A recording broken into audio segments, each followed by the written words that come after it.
नमस्कार मित्रांनो, न्यू मधुर मराठी या चॅनलमध्ये आपलं स्वागत आहे. घरोघरी मातीच्या चुली या मालिकेच्या आजच्या एपिसोडमध्ये आता ऐश्वर्याला कळून चुकतं की कपाटात ती पैशांची बॅग नाही आहे. एक क्षणभर जानकीला उठवण्याचाही ती विचार करते, परंतु त्या क्षणी ऋषी जराशी चुळबुळ करतो. त्यामुळे उगीच काहीही तमाशा नको, सीन क्रिएट व्हायला नको म्हणून ऐश्वर्या तिथून काढता पाय घेते. त्यानंतर ती जेव्हा खोलीत येते, चेहऱ्यावरचा मास्क, डोक्यातली टोपी बाजूला करत विचार करू लागते की ही जानकी पन्ना कधी कधी असं मूर्खासारखं का वागते. मी तिला क्लिअरली सांगितलं होतं की मला दिसेल अशी पैशांची बॅग ठेव, मग तिने असं का केलं नसेल? ती विसरली असेल का? नाही, एक सेकंद, असं तर झालं नसेल ना की माझ्या आधी दुसरं कोणीतरी शर्वरीने तर हात मारला नसेल ना? ओ गॉड, असा विचार करत ऐश्वर्याला आता खूप टेन्शन आलेलं असतं आणि इतक्यात सारंग देखील कूस बदलतं. त्यामुळे ऐश्वर्या मनातनं जराशी घाबरते आणि हळुवारपणे ती आता झोपायला येते. त्यानंतर दुसरा दिवस उजाडतो. जानकी आता घरात धूप फिरवत असते तेव्हाच ऐश्वर्या तिच्याकडे येते आणि हळू आवाजात विचारते की जानकी, अगं तू असं का केलंस? आपलं ठरलं होतं ना? तेव्हा आता जानकी म्हणते की 1 मिनिट, मला काहीच कळत नाहीये. तेव्हा ऐश्वर्या सांगते की अगं मी तुला सांगितलं होतं ना, तू मला दिसेल अशी पैशांची बॅग ठेव आणि मग मी ती बॅग तिथून घेऊन जाईल. तेव्हा जानकी म्हणते की हो, मी कपाटाला लॉक लावलंच नव्हतं, मी बॅग तिथेच ठेवली होती आणि तू तर बॅग घेऊन गेलीस ना, मी पाहिलं होतं तुला. तेव्हा ऐश्वर्या सांगू लागते की नाही, मी ती पैशांची बॅग नेलीच नाहीये. इनफॅक्ट मी खोलीत आले होते, मी कपाट उघडलं, ती बॅग तिथे नव्हती. मी तुला उठवणार होते, तू गाढ झोपली होती, तरीही मी उठवण्याचा प्रयत्न करणार, तेच ऋषिकेश दादा खोकले. मला असं वाटलं मी पकडलीच जाईल, त्यामुळे बॅग न घेताच मी तिथून गेले. आता मात्र जानकीला खूप टेन्शन येतं. असं कसं? मी तर ती बॅग घेऊन जाताना कोणाला तरी पाहिलं होतं. त्यानंतर आता दोघींनाही जाणीव होते की पैशांची बॅग खरंच चोरीला गेली आहे. जानकी म्हणते की हे सगळं कोणी केलं असेल? शर्वरी वंश? हे सगळं त्यांचंच डोकं असेल का? तू त्यांना म्हणाली होतीस ना, जर का तू पैसे चोरले तर त्यातले फक्त अर्धे पैसे त्यांना देशील. तेव्हा ऐश्वर्याला देखील तिने शरूसमोर ठेवलेली ती अट आठवत असते. तर आता जानकी सांगू लागते की त्यांनी हा विचार केला असेल की जर का हा सगळा तुझा आणि माझा प्लॅन असेल तर ऐश्वर्या चोरायला जाताना जानकी दुर्लक्ष करेल आणि पैसे आहेत ही गोष्ट आईंना माहितीच नाही आहे. कारण ते पैसे फक्त गुंडांना मी दिले ही गोष्ट आईंना माहिती आहे. गुंडांकडून ते पैसे परत आले हे तर आईंना माहितीच नाही आहे. त्यामुळे आपण कांगावा करणार तरी कसा? आणि त्यांना हे देखील माहिती होतं की हे सगळं उगीच आईंना सांगून आपण त्यांना त्रास देणार नाही. काय डोकं चालवलंय त्यांनी. ऐश्वर्या, आपण अशा कशा गाफील राहिलो? मी ती बॅग घेऊन जाताना पाहिलं होतं, पण मला असं वाटलं की ती तू आहेस म्हणून मी दुर्लक्ष केलं. आपलं ठरलं होतं, सगळं प्लॅनप्रमाणे झालं होतं. पण असं म्हणत आता जानकी खूप हळहळ व्यक्त करत असते, कारण पैसे तर खरंच हातचे गेलेले असतात. तर आता पुढे काय करायचं हाच त्यांच्यासमोर प्रश्न असतो. ऐश्वर्या म्हणते की जानकी, अगं किती मोठी रक्कम आहे ग ती, आपण काही कोणाला सांगायचंच नाही का? नाही, मला असं वाटतंय की तू सगळ्यांना सांगून टाक की पैसे चोरी गेलेत. आणि समजा जर कोणी विचारलं पैसे परत कसे आले तर तू सगळं खरं सांगून टाक. आपल्याकडे पुरावा देखील आहे ना, पोलिसांनीच तर ते पैसे आणून दिले होते. जानकी म्हणते की हो, बघूयात, काहीतरी करावंच लागेल ग. आणि दोघीही खूप टेन्शनमध्ये आलेले असतात. त्यानंतर जानकी घाईघाईने रूममध्ये येते. ऋषी झोपलेलाच असतो. ती त्याला आवाज देते की ऋषिकेश, जरा उठता का प्लीज? एक खूप मोठा प्रॉब्लेम झालाय. तो घाईनेच उठतो. काय झालंय जानकी असं विचारतो. तेव्हा ती घाबरूनच सांगते की काल रात्री जेव्हा आपण झोपलो होतो तेव्हा आपल्या रूममध्ये चोरी झाली. तिला मात्र धक्काच बसतो. तो बोलतो की अगं पण अशी कशी चोरी झाली? आपण दार बंद केलं होतं, कपाटाला लॉक होतं. जानकी मात्र आता मान खाली घालत सांगते की मी नव्हतं केलं लॉक. सामान काढण्यासाठी मी कपाट उघडलं आणि नंतर लॉक करायला विसरले. ऋषी वैतागून म्हणतो की काय? अगं एवढी मोठी रक्कम कपाटात असताना तू अशी कशी लॉक करायला विसरलीस? जानकी मात्र त्याची माफी मागत असते. तो बोलतो की करूयात काहीतरी, मी पोलिसांना फोन करतो. आणि लागलीच तो मोबाईल घेतो, पोलिसांना कॉल करतो. सांगतो की मी ऋषिकेश रणदिवे बोलतोय. साहेब, काल रात्री आमच्या घरात चोरी झाली आहे. हो, तेच पैसे जे गुंडांकडून तुम्ही मिळवून दिले होते तेच चोरी गेलेत. मला असं वाटतं की तेच गुंड असावेत. तुम्ही प्लीज शोध घ्या आणि बघा ना काहीतरी. त्यानंतर जानकी म्हणते की सॉरी, माझ्या निष्काळजीपणामुळे हे सगळं. तो म्हणतो की टेन्शन नको घेऊस, करूयात ग आपण काहीतरी. त्यानंतर थोडा वेळ उलटून जातो. सुमित्रा खोलीच्या बाहेर येते आणि तेव्हाच पोलीस तिथे एंट्री घेतात. ऋषी व जानकीही आलेले असतात. तर सुमित्रा विचारते की ऋषिकेश, अरे आपल्या घरी पोलीस? तेव्हा तो उत्तर देतो की हो आई, मीच बोलावले. तर इन्स्पेक्टर विचारतात की आता सांगा काय झालंय. तेव्हा ऋषी शांतपणे बोलतो की साहेब, त्या गुंडांकडून जे पैसे तुम्ही मिळवून दिले होते तेच पुन्हा चोरी झालेत. हे ऐकून सर्वांनाच धक्का बसतो. तर इकडे ही शर्वरी नाटकं करत बोलते की काय दादा, अरे तू असं का बोलतोय. तेव्हा इन्स्पेक्टर तिला सांगतात की होय, त्या लोकांना पैसे द्यायचे होते ते नव्हतेच, तर ते गुंड होते. हे ऐकून शर्वरी नाटकं करत बोलत असते की काय. तर इन्स्पेक्टर म्हणतात की होय, आम्ही त्यांना पकडलं होतं परंतु ते निसटले.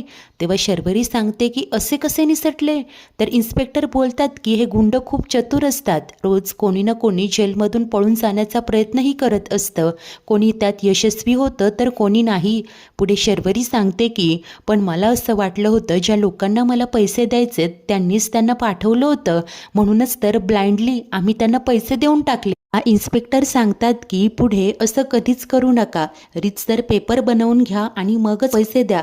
आणि जर का कोणी धमकावत असेल ना तर रीतसर पोलिसांना फोन करा. तेव्हा शर्वरी हे सगळं बोलत असते. जानकी अतिशय संशयाने तिच्याकडे पाहत निहाळू लागते. त्यानंतर इन्स्पेक्टर ऋषीला विचारतात की त्याला काय वाटतंय हे सगळं कोणी केलं असेल. तेव्हा ऋषी उत्तर देतो की मला असं वाटतंय की ज्या गुंडांकडून तुम्ही पैसे हिसकावले होते ही तेच लोक असणार. मला असं वाटतंय की संधीचा फायदा घेऊन त्यांनीच हे काम केलं असणार. तेव्हा इन्स्पेक्टर म्हणतात की हो, शक्यता तर आहेच, परंतु तुम्ही घरात पैसे शोधलेत का. तेव्हा ऋषी सांगतो की नाही, घरातलं असं कोणी काही करेल असं नाही वाटत मला. त्यानंतर सुमित्रा मात्र म्हणते की हा सगळा नक्की काय प्रकार आहे. तेव्हा ऋषी तिला सगळी हकीकत सांगतो. तो म्हणतो की आई, अगं ज्या लोकांना त्या दिवशी पैसे दिले होते ते खरं तर गुंड होते. जानकीने प्रसंगावधान राखून पोलिसांना फोन केला होता. पोलिसांनी त्यांना पकडलं होतं. ते गुंड तर निसटले, परंतु नशिबाने आपल्याला आपले ते पैसे परत मिळाले होते. सुमित्रा म्हणते की पण मला कोणीच काहीच का नाही सांगितलं. ऋषी सांगतो की आई, अगं तुला टेन्शन आलं असतं म्हणून नाही सांगितलं. पुढे इन्स्पेक्टर म्हणतात की मला असं वाटतंय की या सगळ्या घराची आम्हाला झडती घ्यावी लागेल. तेव्हा ऋषी म्हणतो की ठीक आहे, हे बघा पैसे गेलेत ही बाब मोठी नाहीये, परंतु कोणीतरी आमच्या घरात शिरते, अगदी बेडरूमपर्यंत येऊन पोहोचतं, ही बाब खूप गंभीर आहे. हे सगळं पुढे देखील घडूच शकतं.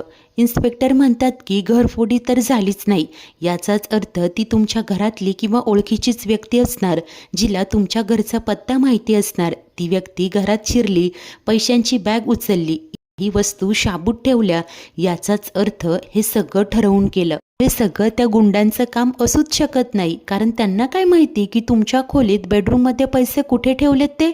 ते ऐकताच जानकी म्हणते की होय साहेब, तुम्ही अगदी बरोबर बोललात. त्यानंतर ती आता शरूकडे पाहत असते.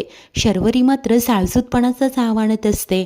जानकी मनाशी विचार करते की ऐश्वर्या पैसे चोरणार होती म्हणून बॅग मी तिथे ठेवली, कपाटही लॉक केलं नाही. आता पोलीस जेव्हा प्रश्न विचारतील तेव्हा काही गडबड व्हायला नको.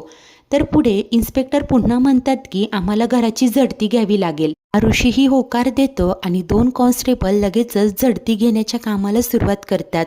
इन्स्पेक्टर सांगतात की मला एक खोली द्या, 1 बाय 1 मला सगळ्यांना प्रश्न विचारायचेत आणि त्यांचं स्टेटमेंट घ्यायचंय. तेव्हा ऋषी सुमित्रेला म्हणतो की आई, तुझ्या खोलीत जायला सांगू. सुमित्रा ही होकार देते आणि इन्स्पेक्टर सुमित्रेच्या खोलीकडे जातात. 2 कॉन्स्टेबल सगळ्यांच्या खोल्यांची झडती घेतच असतात. तर आता इन्स्पेक्टर सर्वात आधी सुमित्रेला प्रश्न करतात, तुम्ही रात्री कधी झोपला होतात. ती सांगते की 9:30ला. ते पुढे विचारतात की सकाळी कधी उठला आणि काय काय केलं. सुमित्रा सांगते की 6 वाजता मी आवरतच होते आणि नंतर देवपूजेला जाणार इतक्यात तुम्ही आले. इन्स्पेक्टर म्हणतात की रात्री कुणाची तरी चाहूल लागली किंवा जाग आली असं काही झालं का. तेव्हा सुमित्रा सांगते की एरवी आली असती, परंतु सध्या मी औषधं घेते त्यामुळे मला अजिबातच काही कळालं नाही, जागच आली नाही. इन्स्पेक्टर सांगतात की ठीक आहे. सुमित्रा आता त्या कॅटलॉगवर सही करते आणि तिथून बाहेर पडते. त्यानंतर आतमध्ये सौमित्र येतो. त्यालाही प्रथमदर्शनीचे काही प्रश्न विचारले जातात, स्टेटमेंट घेतलं जातं. पुढे अवंतिका आणि सारंग देखील आतमध्ये येतात. दोघेही आता प्रश्नांची उत्तरं देतात, तिथे सह्या करतात आणि निघून जातात. त्याच वेळेला इकडे हे कॉन्स्टेबल अतिशय बारकाईने सर्वांच्या खोल्या चेक करत असतात. तर इकडे आता स्टेटमेंट द्यायला ऋषी येतो. त्यालाही काही प्रश्न विचारले जातात, सही करून तोही बाहेर जातो. तर आता नंबर येतो राहुलचा. इन्स्पेक्टर त्याला विचारतात की तुम्ही रात्री कधी झोपला होता? तो सांगतो की 11 वाजता झोपलो होतो, पण मी काहीच आवाज वगैरे ऐकला नाही. इन्स्पेक्टर म्हणतात की तुम्ही काही आवाज वगैरे ऐकलाय असं मी तुम्हाला विचारलंच नाही. राहुल म्हणतो की नाही, तसं नाही, तुम्ही विचाराल म्हणून इन जनरलच सांगितलं. इन्स्पेक्टर त्याला फटकारतात की जेवढं विचारलंय तेवढंच सांगा. तुम्ही तर या घरचे नवीन जावई आहात. या घरात राहण्यामागे तुमचं काही इंटेन्शन तर नाही ना? राहुल मात्र बोलतो की आय एम सॉरी, पण तुम्ही मला असे पर्सनल प्रश्न नाही विचारू शकत. तेव्हा इन्स्पेक्टर बोलतात की आम्ही काय करू शकतो आणि काय नाही ते नका सांगू. ठीक आहे, आता जा तुम्ही. तेव्हा राहुल तो देखील त्या कॅटलॉगवर सही करतो आणि बाहेर पडतो. नंतर आतमध्ये स्टेटमेंट द्यायला येते शर्वरी. इन्स्पेक्टर म्हणतात की शर्वरी मॅडम, तुम्ही रात्री कधी झोपला होता? तेव्हा ती मात्र सांगते की जर का सकाळी तुम्ही हा प्रश्न विचारणार हे माहिती असतं ना, तर मग मी वेळ लक्षात ठेवली असते. तर इन्स्पेक्टर म्हणतात तुम्ही तर एवढ्या शिकल्या सवरलेल्या आहात, तरीही त्या गुंडांना असेच कसे पैसे दिले? याचाच अर्थ तुम्हाला पैशांची गरज होती. सांगा, एवढे पैसे तुम्हाला मिळाले कुठून? तेव्हा ती सांगते की माझ्या भावाकडून. मला पैशांची गरज होती, मी त्याला सांगितलं आणि त्याने व्यवस्था केली होती. आणि लेट मी क्लिअर, जर का मला पैशांची गरज असेल तर चोरी करण्याची गरज नाही आहे, मी माझ्या भावाला सांगू शकते. इन्स्पेक्टर म्हणतात की पण मी कुठे म्हणालो की तुम्ही चोरी केली? इन्स्पेक्टर प्रश्न करतात की तुम्हाला कुणाकुणाला आणि किती पैसे द्यायचे याची लिस्ट आहे का? ती म्हणते की होय, पण याचा आणि चोरीचा काय संबंध? इन्स्पेक्टर बोलतात की संबंध आम्ही ठरवू.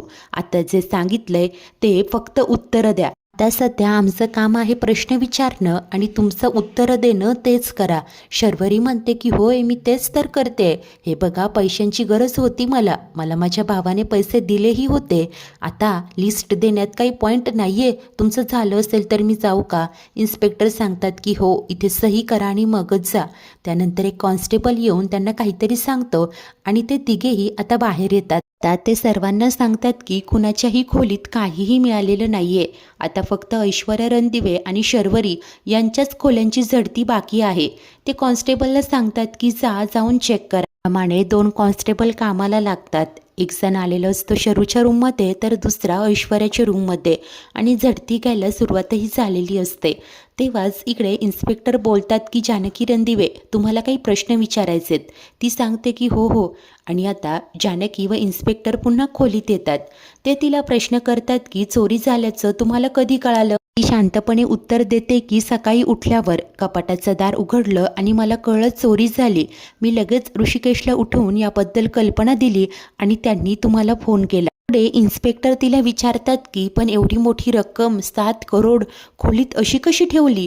त्यात रूमचा दरवाजा उघडा, त्यामुळे चोरी करणारा सहज आत शिरला. असं दरवाजा उघडं ठेवून कोणी झोपतं का? तेव्हा जानकी सांगते की नाही, म्हणजे कळलंच नाही.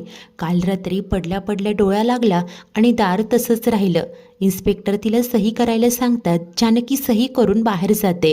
तर त्याच वेळेला जेव्हा ऐश्वर्याच्या खोलीची झडती सुरू असते, कपाटात खालच्या बाजूला एका कॉन्स्टेबलला काहीतरी आढळलेलं असतं आणि तो आश्चर्याने पाहत असतो. तेव्हाच इकडे स्टेटमेंट देण्यासाठी ऐश्वर्या आतमध्ये येते. तेव्हा इन्स्पेक्टर प्रश्न करतात की तुमची नेहमीची झोपण्याची वेळ काय आहे? ती सांगते की मी रोज साधारण 11 वाजता झोपते. कालही मी त्याच दरम्यान झोपले. त्यात तो कॉन्स्टेबल येतो आणि सांगतो की साहेब, ऐश्वर्या यांच्या खोलीत हे सापडलंय. आता ती असते ब्लॅक कलरची हुडी, जी ऐश्वर्याने रात्री घातली होती. आता ऐश्वर्या सांगते की हे माझ्या नवऱ्याचं आहे, सारंगचं. तेव्हा इन्स्पेक्टर बोलतात की ठीक आहे, घेऊ शकता. आता त्यानंतर इन्स्पेक्टर बाहेर जातात. तेव्हा ऐश्वर्या सुटकेचा निश्वास सोडते. ती देखील बाहेर येते. ती हुडी बाजूलाच ठेवते. तर तेव्हाच पुढे इन्स्पेक्टर सांगत असतात की ऋषिकेश, कुणाच्याही खोल्यांमध्ये काहीही सापडलं नाहीये. मी आता पुढचा तपास करून तुम्हाला सांगतो. ऋषी देखील ठीक आहे बोलतो आणि आता पोलिसांची टीम तिथून निघून जाते. तर जानकी म्हणते की मला कळत नाहीये, घरात पैशांची चोरी झाली पण कुठेच तोडफोड नाही. असं कसं? काही न करता चोर निघून गेले? ही शर्वरी म्हणते की मला असं वाटतंय की त्या गुंडांनीच ही चोरी केली असणार. पण ऋषिकेश दादा, तू अगदी वेळेत पोलिसांना फोन लावला. आता तेच या गोष्टीचा शोध लावतील. आणि इतक्यात अवंतिकेच्या अचानक पोटात दुखायला लागतं. ती जोराने विव्हळते. जानकी देखील अवंतिका असं म्हणत लगेच तिच्याकडे धाव घेते. तर घाबरतच विचारतो की काय होतंय. ती सांगते की पोटात दुखतंय. तो घाईने म्हणतो की लगेच आपण डॉक्टरांकडे जाऊया. परंतु ती बोलते की नाही, अरे मी जरा आराम केला की मला बरं वाटेल. तेव्हा सौमी विचारतो की नक्की. ती सांगते की हो, अरे वहिनी तुम्ही प्लीज येता का माझ्याबरोबर. तेव्हा जानकी ही होकार देते आणि तिला घेऊन खोलीकडे निघून जाते. त्यानंतर सुमित्रा टेन्शनमध्ये उठते आणि ऋषीला म्हणते की आपल्या घरात हे सगळं काय सुरू झालंय रे. मला आता रात्रीची नीट झोपही येणार नाही. ती असते की परत कोणी जर का घरात घुसलं तर. तेव्हा ऋषी समजावतो की आई अगं नको काळजी करूस, आम्ही आहोत ना सगळे. तर सुमित्रा देवाकडे प्रार्थना करत म्हणत असते की देवा, आता या घरावर आणखी काही संकट नकोत रे, पाठीशी उभं राहा. वाज इकडे ऐश्वर्या मात्र रागाने शरूकडे पाहत असते. मित्रांनो, आजचा एपिसोड तर इथेच संपतो. तर पुढील भागात ही शरू नाटकं करत म्हणते की पैसे कोणी चोरले असतील. जानकी रागाने बोलते की चोर आपल्या घरातलाच असेल. तेव्हा ऐशी शर्वरी म्हणते की पण याचा शोध लागेल का. त्यानंतर ऐश्वर्या तिला एकट्यात विचारत असते की पैसे तूच चोरलेस ना. तेव्हा ही शर्वरी सांगते की आता हा उंदीर मांजराचा खेळ खेळून ना मला कंटाळा आलाय. आता मला जानकीला डायरेक्ट खल्लास करायचे. तर इकडे ऐश्वर्या धक्क्याने पाहते आणि त्यानंतर जेव्हा ती जानकीकडे येते तिला सांगते की या शर्वरीला तुला संपवायचंय. क्षणभर जानकीलाही धक्का बसतो आणि पुढे ती सांगते की तुला हे करावंच लागेल, जमेल तुला. आता त्यानंतर ही शर्वरी ऐश्वर्याला गाडीजवळ घेऊन येते. तिने पक्कड आणलेली असते. ऐशू विचारते की हे काय. तेव्हा ती सांगते की तुला गाडीचा ब्रेक आणि ऑइलचा पाईप कट करायचा आहे. मित्रांनो, आता पुढील भागात स्पष्ट होईल की या शर्वरीचा डाव यशस्वी होतो की ऐश्वर्या आणि जानकी वेळेवर प्रसंगावधान राखून मोठा अनर्थ टाळतात. हे सर्वच काही पाहणे खूप उत्सुकतेचे ठरेल.